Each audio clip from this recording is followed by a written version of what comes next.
just about every uber wealthy person has a lot of a fairly decent portfolio of real estate. You can also do some things with oil and gas. You can do things. I mean, there's a lot of other things that you can do, but real estate is just my favorite because it's so pedestrian.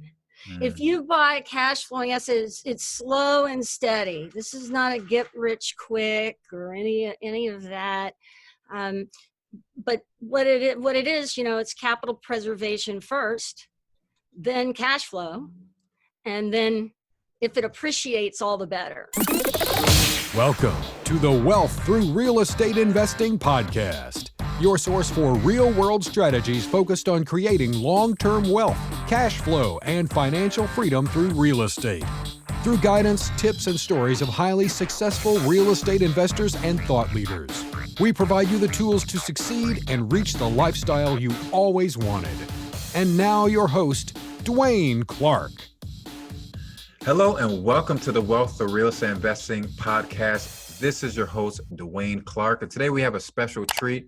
We have a repeat interview guest. Her name is Holly Williams. She is the CEO and founder of Keep More, a commercial real estate syndication firm. And we're glad to have her back again. How you doing, Holly, and how are you? I'm doing great. I'm here upstate New York and in quarantine from the pandemic.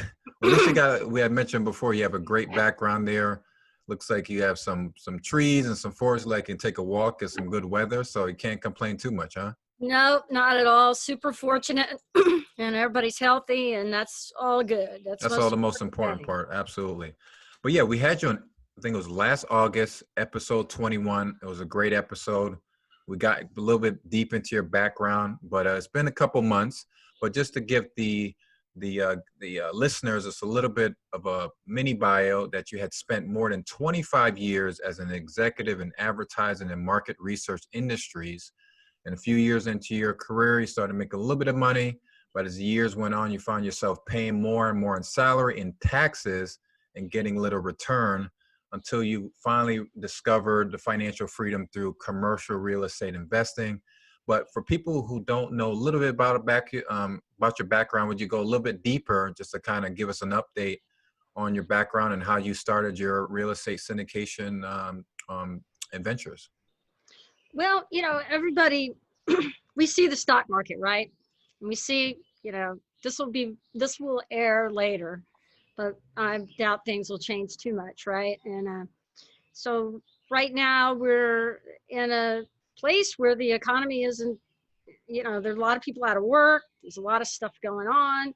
And, the stock market keeps going up. I mean, it makes no sense, right? And what happens is that if you're going to retire, it goes up and down and up and down. And at some point during that retirement, it's going to be down.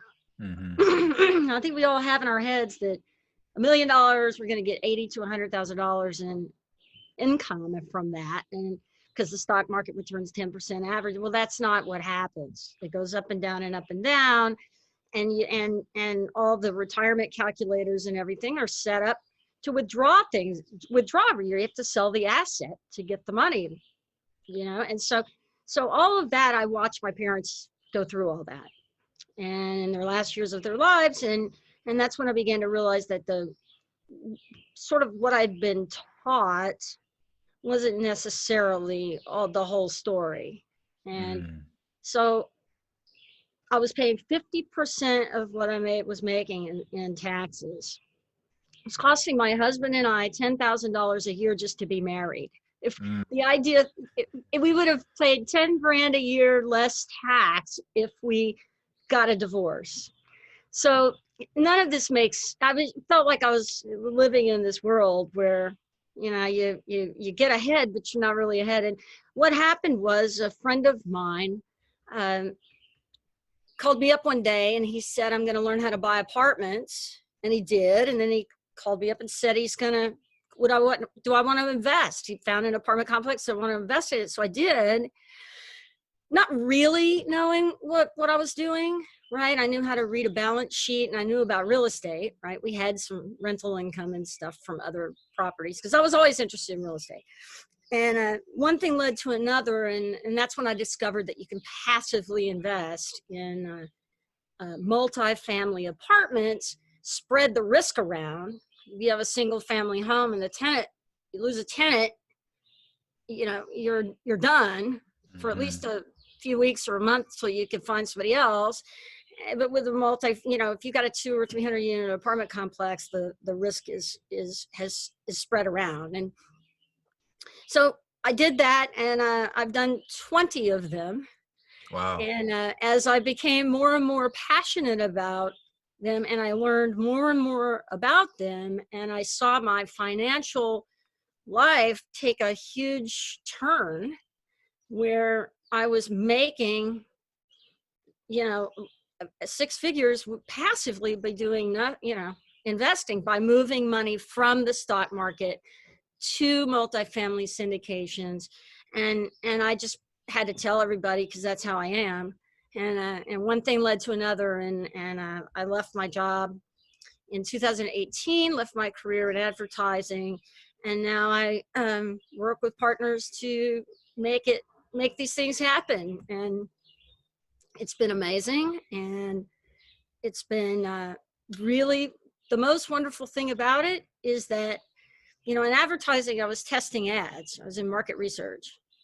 And, the soap, more people would rather would like that ad for the dish soap than the other dish soap. And now, I feel like we're really helping people have a better place to live, because we're not in New York with a spreadsheet. We're right there on the ground and making life better for people. And we're making our investors' lives better and my life better. So it's really been a wonderful thing.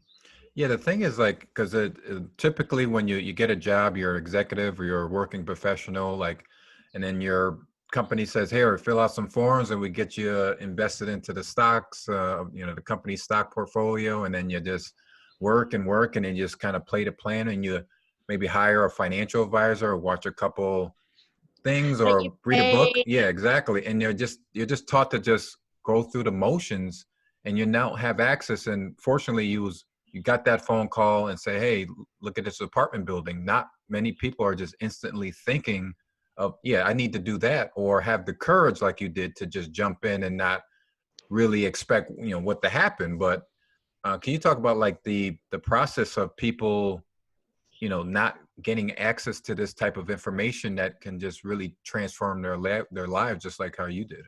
Well, I mean, we're bombarded with advertising, right? I know about that. A little bit about advertising, and it's not a bad thing, but we're not taught very well in school, to think very critically. And now, above everything, we all need to be thinking critically about everything that we're hearing, because we're not getting the whole truth on any side, right? So you have to listen to a lot of different opinions. But the opinions the news media is going to report all the Bernie Madoff, right? They're not going to report all the thousands and thousands of independent people. I mean, these large garden style apartments that are literally all over America, 50% of them are owned by institutions. And what I mean by that is, when you buy a mutual fund, a REIT, a real estate investment trust, people say, I'm in a REIT. They think that's what I'm doing, right?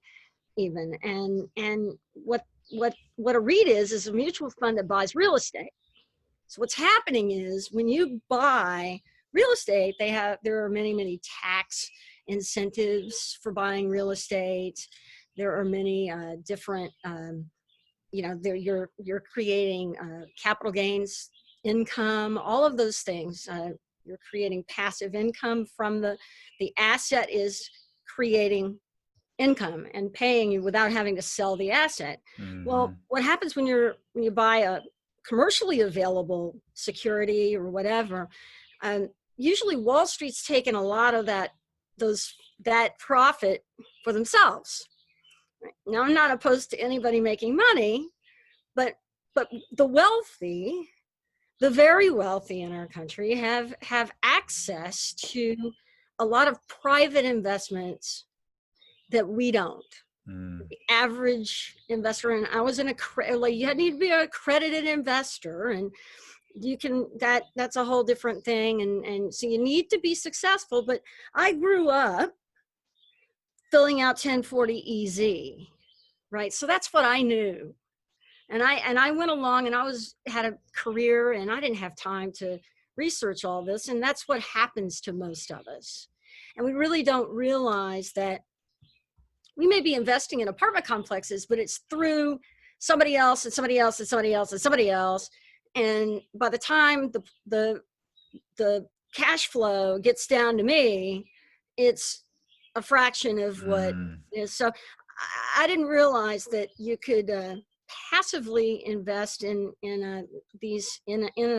lots of things, actually. And that's what my book's about, is not only real estate, but other, there are lots of different things, and there are lots of different ways that the super wealthy think about money, because they grew up that way. It's a tool for them. They have access, because typically who buys these apartments are hedge funds, right? And you need hedge funds or REITs or whatever, and you need lots of wealth. You need a $30 million net worth, or you need a $250,000 minimum investment. And so it's just not accessible. And then when we're so programmed, by the time we find out about it, we're like, oh, it's too good to be true. You can't do that. Oh, it's a scam. Oh, are you really? My husband was like, are you really buying these apartments? I mean, are you sure? And people don't, yeah, there's scams all over the place, but there's scams on everywhere, right? So you really have to, and that's one of the things that the government, the SEC, requires, is that you have a personal relationship if you're going to invest in a private syndication like what I do. And so if you don't have a personal relationship, then you don't ever know about these things. And so that's what happened. And I'm just super, it's a beautiful thing. And then kind of go a little bit deeper, because you've written a book about this called Hidden Investing, what the wealthiest 1% know that we don't.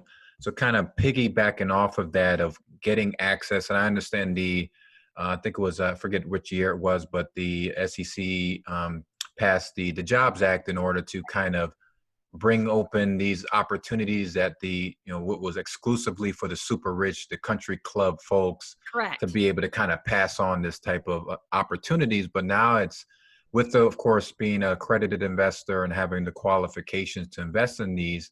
But in that type of field, like yourself or any other executive or working professional that have that accreditation now have access. Can you kind of talk about, some ways to get, these type of opportunities? Is it power networking it? Is it going to meetings, or maybe just a couple tips to find out, so you can at least get some more information to see what is out there available to you? Sure. Well, the fact that you're listening to this podcast is a really good start. And Dwaine can certainly help you, point you and advise you, and not even really advise, just, show you what to Google, right? It's not, that's what I'm saying. It's not secret. It's just hidden, right? It's not, this is not a secret thing, but it's hidden, and we just don't know about them. And so know about it. So, what happens is that we go along, and the crowdfunding sites are wonderful, right? But people they think that many times they're investing in debt. And that what there's debt investing, and then there's equity investing. Equity investing is when you go and you buy a house, right? And your equity grows and grows in it. And you can do that with a rental property. You can do that with your primary home, whatever. And so that's equity, where you invest and you buy an asset. Debt investing is where people go in and they may find a house that they want to flip. They want to fix it up or whatever. And so a lot of crowdfunding sites will say, okay, so we're going to build this apartment complex, or we're going to build this commercial property, or we're going to fix up these this portfolio of single family homes, and they're really investing in debt. They're loaning money, and then they're getting paid back. Equity investing, if you own the real property, you have lots of all the tax benefits and the passive income that happens, with real estate, with cash flowing real estate. Now, debt investing is not a bad thing. I do it, but the thing is just to know, right, what you're doing. And what I found out is that real estate's one of the greatest investments on the planet, because our tax code incentivizes us to buy it and invest in it, and it's a tremendous it's a tremendous difference in, and just about every uber wealthy person has a fairly decent portfolio of real estate. You can also do some things with oil and gas. You can do things. I mean, there's a lot of other things that you can do, but real estate is just my favorite because it's so pedestrian. If you buy cash flowing assets, it's slow and steady. This is not a get rich quick or any of that.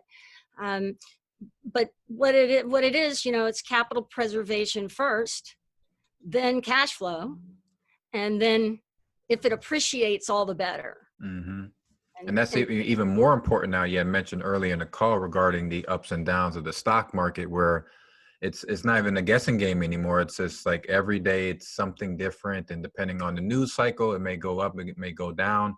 And some people, that uncertainty is just not comfortable for people with real estate, in particular commercial real estate, which you're involved in, and could be a slew of different assets, but you are more bullish on apartments.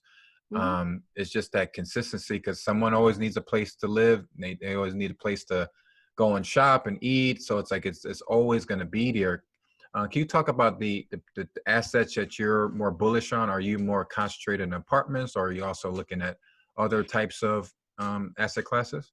So I love apartments, right? And a lot of people where I live in this bubble that is New York, right?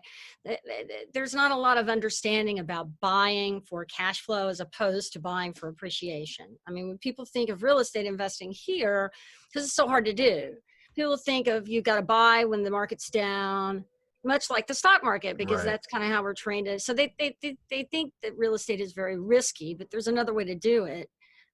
Where you can mitigate those risks. So I talk a lot about that in my book, but I also love a couple of other assets. I love storage. I passively invest in storage. I've done a couple of those, and I think that that's a great thing, especially as people,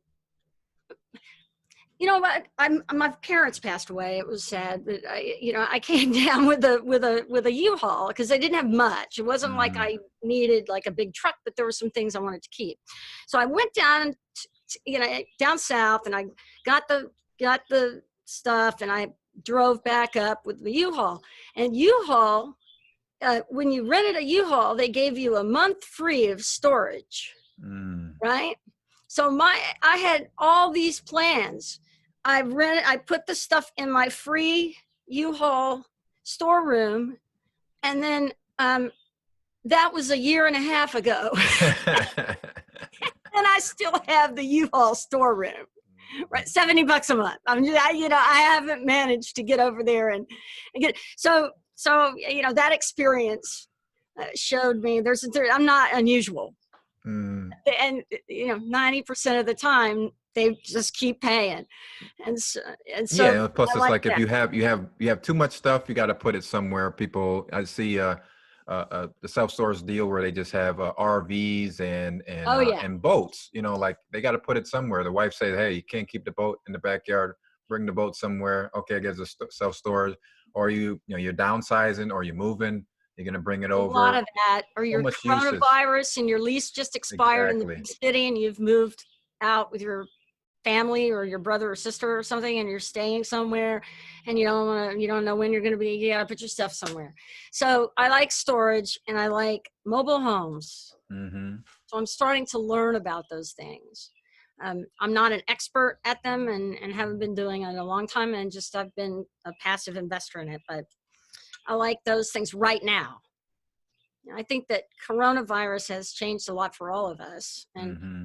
I don't have a crystal ball, but I do believe that, thank goodness that most of our properties are all down in cash flowing lands, so the Carolinas, Texas, and with lots of jobs and business friendly, and not really in the smack dab in the middle of the city. Because I think Mm-hmm. that, I live in New York City and I'm seeing what's going on, and it's going to be a tough putt. So they say it's going to take a while to. Yeah, and it's just like with any type of real estate, it's like the location and all of the metrics, as everything makes sense. I know that the investments that you're involved in, like I said, you guys go for strong job markets, business friendly, regulation friendly, low tax or no tax state, like all of the metrics that will make like a good overall investment to, of course, choose your assets there. So yeah, definitely that makes sense. And we're able to buy things when they're 95% occupied. It's not unusual to find one. It's cash flowing. And we're able, I like to stress test it to like 75% occupancy, economic occupancy, before we really get into not even big trouble, but just a little trouble paying the bills. So, I mean, it's much more stable, I think, now. Who knows? There's nothing that's guaranteed, as we all know. Mm-hmm. But I will tell you that my stocks just plummeted, and Wall Street is telling us to buy and hold and sit there and hold it, right? Mm-hmm. That's still not back to where it was in March. Now, it's almost, stuff's been going, but really what's driving it is Facebook and Apple, right, and just a few big Amazon, big stocks. And so they tell us to sit on it and not sell. But yet they're trading in nanoseconds, making money every time they do. Right. So what I love about multifamily and real estate is that people I'm working with are walking the walk, and this is what they invest in. They've got skin in the game and all of those things. But typically the average person, the average accredited investor that's a business executive or whatever, I know a ton of them, and they're Holly, come on, no way. And now this has got to be a scam. It's just the way we're wired. And that's kind of what the book goes into great detail about that. Yeah, I mean, you definitely got to like just educate yourself. And I was just reading a little bit of the summary, just kind of pinpointing is just like getting more information. You had mentioned people are just so skeptical, but with real estate, you get to touch it, you get to feel it, you get to have a little bit more control of it, even if you're a limited partner. And yes, compared to the stock, which you had mentioned, there, people can pretty much pull the lever and make things happen all the time, depending on the news cycle of the day. And that's just very unfortunate for people who are really relying on this for long-term wealth or retirement or things like that.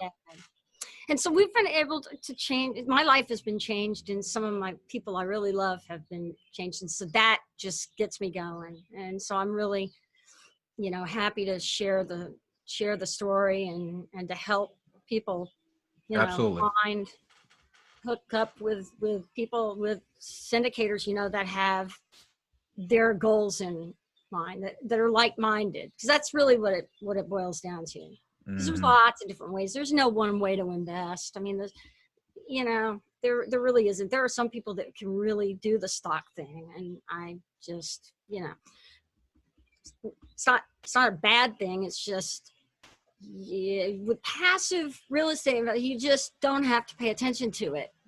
Mm-hmm. Absolutely. And as far as kind of your book, is that already out already, or is that out? Oh, okay. Awesome. Just for a couple of weeks it's been out, and I haven't even gone real all in to market it, but yes, it's out. You can go to hiddeninvesting.com/book, or you can go to keepmore.com, but you can get a special deal for it with that URL. Awesome. Yeah, so we'll make sure to have that into the show notes. And then from we last talked, I know that we're all kind of hunkered down with the lockdown and everything, but has your daily routine have changed, and what's kind of like a typical work day for you? Well, it has. It's changed a lot, and it's changed a lot. You know, and it's starting to rain. Isn't that great? That's all Yeah. right. But you know, we I did like 6 or 7 deals last year. Mm, I've done one this year. Now I've invested in a couple more, but I haven't done one as a partner. So I think that a lot of people, you know, I think that we're going to have some real opportunities coming up here. I think that people that have properties like I just described, and they have a loan that they don't have to get out of, which is one of my requirements, and so that you can hang on to it and just collect rent. I think that's, you know, that's what a lot of owners are doing, and mm, so the prices haven't come down yet. mm, So absolutely. I think that it very well may. Tell me if this is too loud, and I'll go to a different room. No, no, that's still good. You So know, we like the rain. yes, yeah. For us, I think we're getting a little bit today. So I wanted to get the kids out into the pool, but probably tomorrow. Oh no, I'm outside. You know, so what are you gonna do? Absolutely. So to get the book, it's hiddeninvesting.com/book. And also I did see a link on Amazon. Is it available there as Yes. well? And if you read it and you like it, please leave me a review. I haven't started, you know, really getting that, but we need to. And so I'll have a Facebook group at some point soon. And so just have it. So my daily schedule is very different. I'm here, obviously. My husband just came in and he was doing something that the rain drove him inside. And, you know, there's all kinds of stuff happening. And I don't have, my office is in New York City. And so yeah, there's that. And I have a teenager. So there's a lot going on. And I've been kind of focused on helping her. We're looking at properties, right? At least virtually. Mm-hmm. And I've been focused on helping her, you know, with the Zoom school, and now she's working and she's a lifeguard and all this stuff is going on. So we're kind of doing our best. I think everyone's life has changed. Mm-hmm.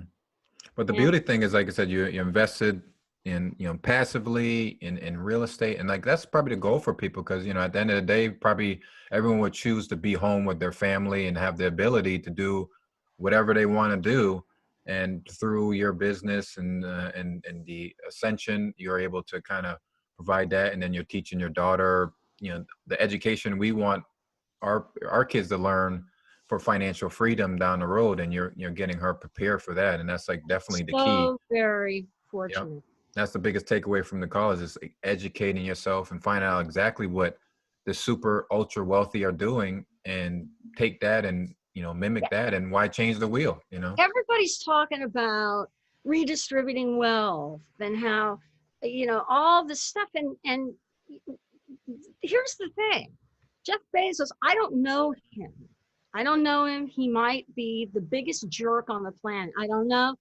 But I tell you what, when I click the button and something I ordered comes to my house, a couple of days later, it really has added a lot of value to my life. Mm-hmm. It saved me time and done a whole lot of things. So he's done some pretty cool things. And, in America, we get paid usually when we do that.